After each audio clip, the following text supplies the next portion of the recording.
Bienvenue sur Africa 24 dans cette nouvelle édition de l'Africa Tonight. Voici les titres de l'actualité. Appel à la mobilisation générale face au M23 en République démocratique du Congo. Dans une allocution télévisée, le chef de l'État congolais a notamment invité la jeunesse de son pays à s'organiser en groupe de vigilance pour contrer cette rébellion qui sévit dans l'Est congolais. Un accord de cessez-le-feu signé mais fragile en Éthiopie. Les déplacés tigréens accueillent cette nouvelle entente avec prudence 2 ans après le début des combats. Malgré l'annonce de la cessation des hostilités, l'espoir d'une paix durable paraît encore utopique pour certains. Et la 3e édition du Forum sur l'investissement en Afrique a pris fin ce vendredi 4 novembre à Abidjan en Côte d'Ivoire. Reporté en 2021 en raison de la crise sanitaire, ce rendez-vous a suscité beaucoup d'attentes. Plus de 100 milliards de dollars en intérêts d'investissement étaient espérés. C'est un appel au sursaut patriotique que le président Félix Tshisekedi a lancé ce jeudi 3 novembre dans une allocution télévisée. Le chef de l'État congolais a appelé la jeunesse de son pays à s'organiser en groupe de vigilance pour contrer le M23 dans l'Est congolais. Rébellion qui bénéficie selon lui de l'appui du Rwanda. Une allégation démentie par Kigali. Plus de détails avec Roberto Bogbe. Privilégier la diplomatie à la guerre, le discours du président Félix Tshisekedi à l'adresse de la nation sonne comme un dernier recours. Face aux attaques dans le territoire du Rutshuru au nord Kivu, imputé au M23, un groupe créé à la suite de la guerre du Kivu et composé d'ex-rebelles du CNDP, le chef de l'État exprime le désarroi de son pays suite à l'issue jugée insatisfaisante des voies explorées pour un retour au calme. Les jeunes Congolais sont ainsi appelés à faire valoir leur sens du patriotisme en s'enrôlant dans les forces armées républicaines et la police nationale. Objectif, protéger efficacement l'intégrité territoriale et assurer la sécurité des Congolaises et des Congolais contre toute agression ou attaque d'où qu'elle vienne. La guerre qui nous est imposée par nos voisins exige de chacun de nous des sacrifices. C'est le moment de taire nos divergences politiques pour défendre tous rassemblés notre mère patrie. Notre histoire et notre marche commune ont sans cesse démontré que, loin de s'effondrer, notre nation et son peuple ont toujours relevé ce genre de défi et nous en sommes toujours sortis victorieux. Dans son adresse à la nation, le chef de l'État regrette que ce qu'il appelle la guerre d'agression ait provoqué des déplacements de plus de 200 000 personnes, occasionnant ainsi un drame humanitaire dans le nord Kivu. Ces victimes risqueraient de se retrouver en dehors de chez eux, sans logis, sans nourriture et sans soins, déplore le président Félix Tshisekedi, qui fait mention des instructions précises données au gouvernement pour leur rassemblement et prise en charge. Il a par ailleurs lancé une mise en garde contre les traîtres et autres brebis galeuses qui servent les intérêts de l'ennemi, prévenant que cette catégorie de personnes sera exposée à la rigueur de la loi. Tout en renouvelant mon appel lancé à nos jeunes qui en ont la vocation de s'enrôler massivement dans nos forces armées. Je réitère l'instruction faite au chef d'état-major général d'accélérer à cet effet la mise en place de centres de recrutement à travers les 26 provinces que compte notre pays. Au mois d'octobre 2022, Félix Tshisekedi a rencontré à nouveau le président Paul Kagame autour du président français Emmanuel Macron et à l'initiative de ce dernier en marge de l'Assemblée générale des Nations unies à New York. Il a été acté le principe d'un cessez-le-feu immédiat et du retrait sans condition du M23, des positions qu'il occupe. Le président congolais regrette que toutes ces rencontres n'aient pas produit des résultats escomptés. Également dans l'actualité, en Guinée équatoriale, la campagne électorale en vue de l'élection présidentielle du 20 novembre prochain a débuté ce jeudi. Ce scrutin initialement prévu en avril 2023 a été avancé de 5 mois pour se tenir en même temps que les élections législatives. Le président sortant Teodoro Obiang-Nguema Mbasogo au pouvoir depuis 1979 est candidat à sa propre succession. Il brigue un 6e mandat consécutif et fera face à 2 candidats. Bonaventura Monsui Assoumou, président du parti de coalition social-démocratie, qui était jusque-là allié du parti au pouvoir, PDGE, dans les scrutins législatifs et municipaux, et Andrés Essono Ondo, candidat de la Convergence pour la démocratie sociale, le seul parti d'opposition qui ne soit pas interdit. C'est une avancée positive dans les pourparlers pour un retour à la paix en Éthiopie. L'accord de cessez-le-feu signé le 2 novembre entre le gouvernement fédéral et les rebelles tigréens fait naître un nouvel espoir, mais il est tout de même accueilli avec prudence par les déplacés de la région du Tigré. Les explications dans ce sujet de la rédaction. Un cessez-le-feu précaire, c'est ce que craignent de nombreux Tigréens après l'accord de cessation des hostilités signé le 2 novembre à Pretoria, en Afrique du Sud, entre le gouvernement fédéral et les rebelles du Front de libération du peuple du Tigré. Les belligérants se sont engagés à faire taire les armes après 2 ans de conflit armé qui a fait des centaines de milliers de victimes et plus d'1 million de déplacés. Andom Ghebreyesus est l'un d'entre eux. Il a réussi à fuir vers le Kenya avec ses enfants. Mais comme beaucoup, il n'a pas eu de nouvelles du reste de sa famille depuis plus d'1 an. Ils vivent près de la frontière avec l'Érythrée et c'est l'endroit le plus inaccessible. Pas de communication, pas d'électricité, pas de système bancaire. Je ne sais même pas s'ils sont vivants. Je ne sais pas.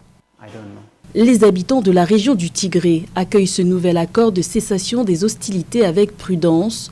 En décembre 2021, un accord de cessez-le-feu entre les 2 camps avait déjà été conclu avant d'être rompu. Les protagonistes se rejetant mutuellement la responsabilité d'avoir brisé une trêve observée depuis plusieurs mois. Une situation qui explique le scepticisme de certains. Je pense que cela peut leur apporter un soulagement temporaire, ce qui est bien, mais je pense que cela n'apporte pas une paix durable.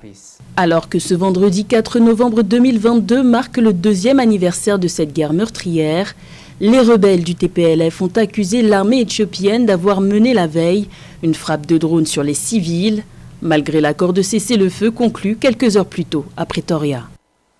Il est à noter que les accusations de bombardement portées par les rebelles tigréens à l'encontre de l'armée éthiopienne n'ont pas pu être vérifiées de sources indépendantes, faute d'accès au réseau de télécommunications depuis plus d'1 an dans la région du Tigré. Sollicité par l'AFP, le gouvernement éthiopien n'a pas répondu, ni non plus l'Union africaine, qui n'a pas réagi dans l'immédiat à ces accusations. Et même chose pour le professeur Kindeya Gebreyewot, qui n'a pas non plus pu être joint. Dans le reste de l'actualité, en Somalie, les forces gouvernementales ont annoncé ce vendredi avoir neutralisé 100 combattants d'Al-Shabaab dans une attaque terrestre et aérienne menée par l'armée dans le centre du pays. Aucun bilan concernant les pertes dans les rangs de l'armée n'a été communiqué. La neutralisation de ces éléments du groupe terroriste Al-Shabaab fait suite à une attaque contre les sites appartenant au mouvement de la ville d'El Hariri, près de la province d'Iran.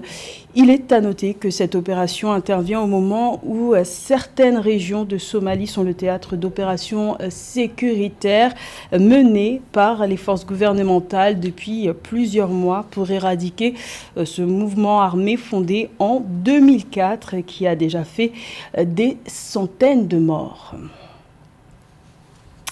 Le 3e forum sur l'investissement en Afrique a fermé ses portes ce vendredi 4 novembre à Abidjan, en Côte d'Ivoire.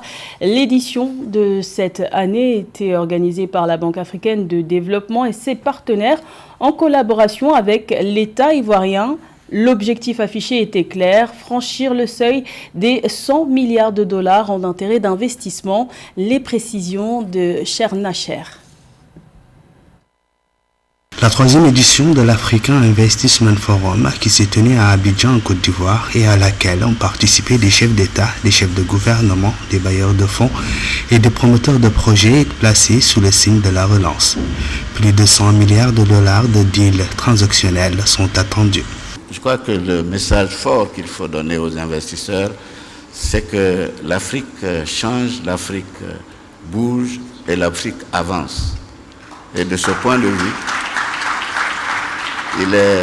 il est peut-être important de ne pas être en arrière dans ce mouvement. J'ai dit tout à l'heure qu'au niveau de la Côte d'Ivoire, nous avons prévu près de 4300 milliards de francs CFA pour les investissements qui doivent être faits par le secteur privé. Les intervenants à ce sommet ont tous mis l'accent non seulement sur les opportunités d'investissement en Afrique, mais aussi de façon particulière sur les atouts de leurs pays respectifs. Il faut que l'on change le prisme à travers lequel on voit l'Afrique. Je crois que c'est très important. L'Afrique qui a faim, l'Afrique qui est en arrière, etc., et appartient au temps passé. C'est un continent qui bouge et il faudra l'accompagner.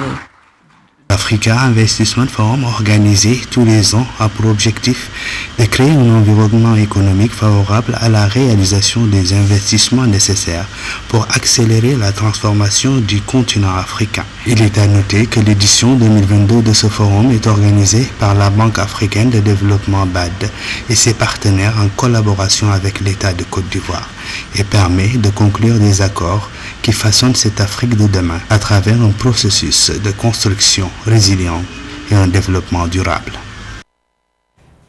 La préservation du bassin du Congo est un enjeu planétaire. Ce massif forestier est la deuxième plus grande forêt pluviale au monde derrière l'Amazonie. Conserver cet espace est essentiel, notamment à l'heure où de nombreuses questions se posent concernant les changements climatiques ou encore la sécurité alimentaire. C'est dans ce contexte que l'organisme WWF a dévoilé son ambition de construire un bassin du Congo positif pour la nature. C'était le 3 novembre au Cameroun. Les explications de Mildred Diamo.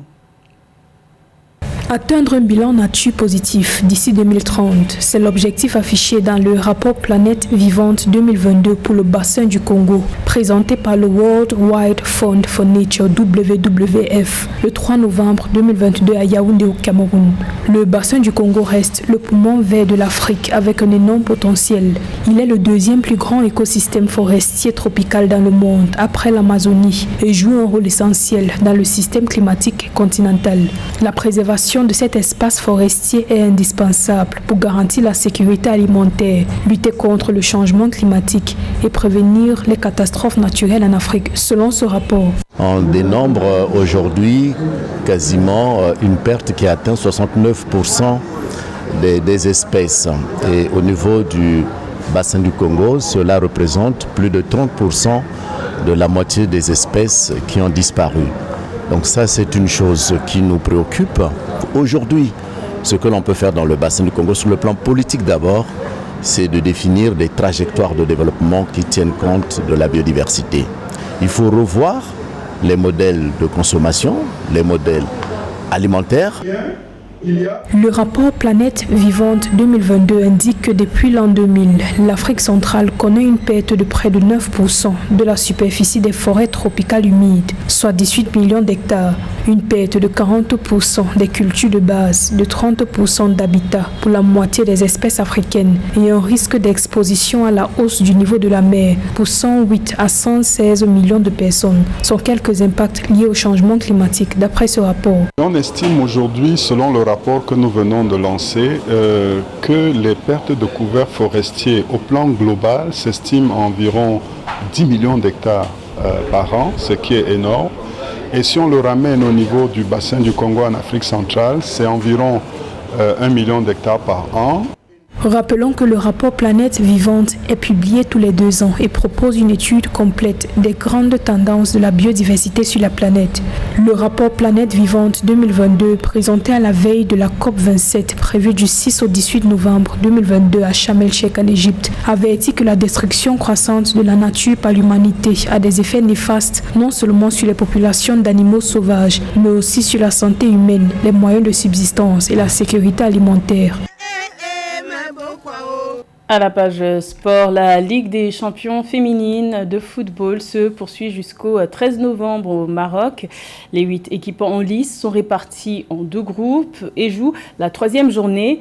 Les Mamelody Sundowns Ladies d'Afrique du Sud, championnes en titre, ont décroché leur ticket pour les demi-finales. Le point avec José Douglas. La finale de la Ligue des champions féminines de football est prévue le 13 novembre au Maroc où 8 équipes s'affrontent depuis le 30 octobre et certaines sont déjà à la porte des demi-finales comme les Marocaines de l'Asfar et les Sud-Africaines de Mamelody. Revenons sur certains matchs avec l'Asfar justement qui a gagné ses 2 rencontres contre les Tanzaniennes de Simba Queens et face à Gwyn Buvalos, 2-1. Les joueuses des forces armées marocaines sont bien parties pour franchir ce premier tour sans difficulté. Autre match avec Simba Queens qui bat l'équipe de Determine Girls du Libéria 2-0. Le club du Libéria qui compte 2 matchs et 2 défaites. Les Égyptiennes de Wedi Degla ont été battues par les Congolaises du TP Mazembe 1-0 et se font corriger par les Sud-Africaines de Mamelody Sundowns 5-0. Nous avons joué contre une grande équipe qui pratique un beau football, qui est bien organisée et sans oublier que la majorité de ses joueuses font partie de l'équipe qui a remporté la dernière Coupe d'Afrique des Nations féminines. Boitumelo, rabalé par 2 fois, Lelona Darweti, Melinda Kadjidiete et Bambaneni Bané ont condamné les Égyptiennes qui ratent les demi-finales et l'heure est déjà au bilan. Nous avons essayé de bien jouer et de les affronter. Mes joueuses ont vu ce qu'est le professionnalisme avec ce tournoi. Pour nous, jouer dans cette compétition nous aide à nous améliorer. Nous avons de jeunes joueuses, des filles qui sont nées en 2007, 2005 et 2004. Cette opposition est intéressante pour savoir exactement où nous en sommes. Au programme de ce samedi 5 novembre, en groupe A, Determine du Libéria contre l'Asfar du Maroc et Simba Queens de la Tanzanie contre Gwyn Buvalos de la Zambie en soirée.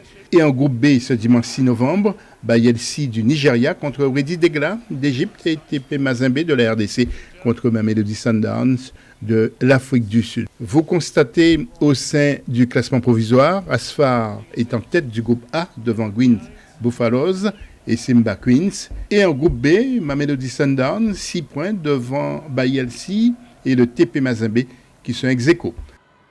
C'était le journal de la rédaction. Merci de l'avoir suivi. L'information continue sur Africa 24.